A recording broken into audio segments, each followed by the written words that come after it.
let us begin.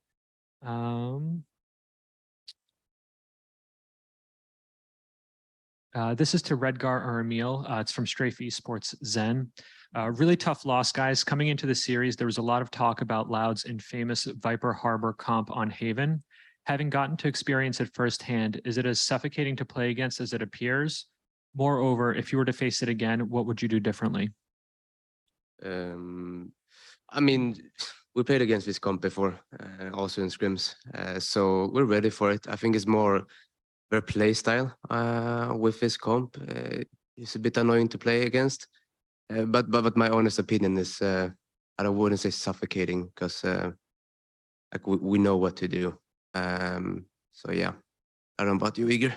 I'm just thinking that we understand that they're gonna go retake, or they are playing behind the walls, or they have a lot of abilities to zone us on attack or defense. I think sometimes just if you can't hit the shots versus that kind of chaotic comp, it will be hard to play on post plans. So I think that's what happened with us. Yeah.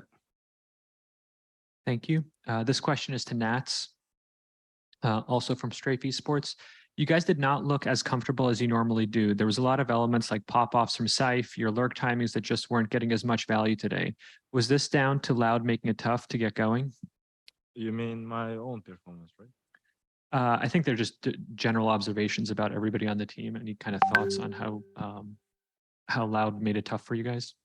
So I would say they did a bit hard. So it was a bit hard to play against them. And same moment we also didn't do that we had to do like what we was planning. So both of that things just make that kind of result. So they did very good, and we didn't do good enough. Thank you.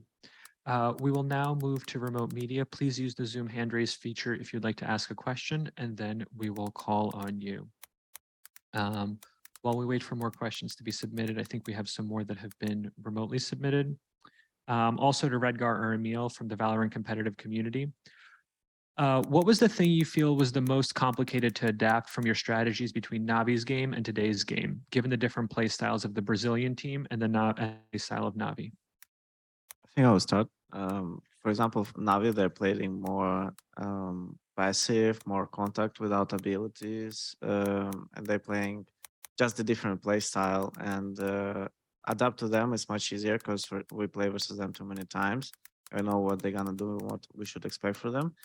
When we play versus Loud, how to say, like, this play style is not the new that you're going like with abilities, full execute. But sometimes, like for example, in defense or attack, they can make the solo contact picks that usually teams are not doing because it's risky, but they're trying to find out that kind of duels to win the game. I think for me, the biggest difference is against Navi is often just a default versus default kind of game, information game, more forcing rotations and thinking. Against Loud, for me at least, it's much more simple. The difference is you have to fight more against Loud. They will bring the fight to you, and you just have to like shoot head, step up, and fight. So it's two different teams. I prefer to play against Loud, to be honest. I play against Navi so many times, but yeah, that's the difference. Thank you. Are there any questions from the remote media or anybody in the room? We'll go to Declan from Deserto. Hi, this question is for Redcar. I know it might be hard to answer, kind of just coming straight out of that match, but how do you feel about your kind of season as a whole now that it's pretty much over? I think that during the EMEA season we played well, but on the national stage it becomes like the problem for us to perform as we can, because we know that we can do much more than we showed. And this is a sad thing, but we're not giving up. We just find out the things why it's going like this. And the next time when we're going to be on the national stage, we're going to be more prepared. Thank you. We'll go next to Pedro Romero from Blix. Hey guys, first off, commiserations on that series loss and also the elimination from the tournament. I got a question for Safe. Given that, you know, the loss is still very fresh in your minds and also the rest of the teammates, I want to know, when it came to the experience in this tournament, what do you feel like has been the biggest issue that you and the team encountered throughout this time, and what made it so?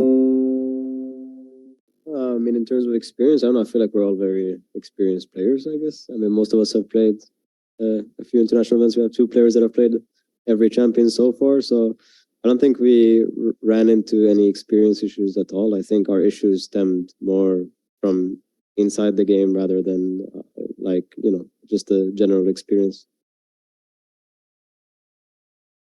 Thank you. We'll go next to FD News. My question is for Redgar, and you said that during the regular season of the VCTM, you said that you could perform well, and in the international stage, you couldn't perform really well at the same level. What are the key points that you think that made the difference between the regular season and in the international stage? I think that it's hard to answer because I need to find out it by myself, right? But if you're talking about a big difference, for example, when you're playing the season, it's like 3 months, you're playing on the same arena, the same day. It's like the routine thing. And maybe sometimes when, I don't know, maybe you're going to another country or, I don't know, more bigger stage, there's can be a lot of things, you know, that affecting. But I'm just saying in terms of the statistic that we have on our games on international stage, and I see what we can make during the season. And if you already know that, hey, like during the season we have like the good statistic, we won the league, and outside of the game we couldn't perform that well. I don't know what to say. What's like the big difference? That's the thing that we're gonna find out at 6. Thank you. We'll go next to Pedro from Blix.gg. Yes, well, I got a question for Solcas.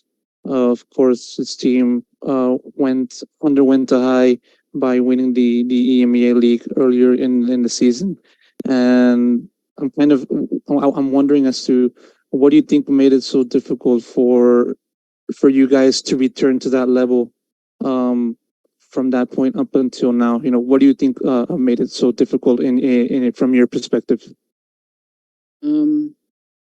Yeah, I think maybe it's kind of like similar to what Redgar said, where it's like during the EMEA season, we kind of had like a regular schedule. We kind of had like consistent kind of workflow there. Maybe when we got to stage also, it's like teams are prepping new strategies, more kind of things to catch off, because during the regular season, it's kind of hard to always change up how you play.